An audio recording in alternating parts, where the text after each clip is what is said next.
కుసిరగట్టి ఊళ్ళోకి వచ్చనమ్మా తలారి పూలు పెట్టి జాతరులు తెచ్చనమ్మా తంగేడు పూలు పెట్టి రంగాణ దూకేనమ్మా ముక్కు ముక్కెర పెట్టి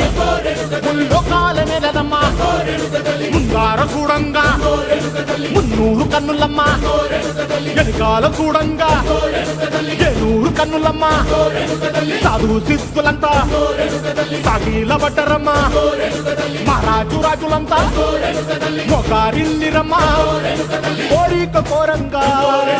రంగులు పూసినాము ఆశలు తీరంగా ఏసాలు వేసినాము నీకన్నా పెద్ద దిక్కులో కాన ఎక్కడుంది నైవేద్యం పెట్టంగా మా కాడ ఏమిటుంది మనలన్నీ అలకిచ్చి వరమీయవే తల్లి కన్నా బిడ్డలను కాపాడవే తల్లి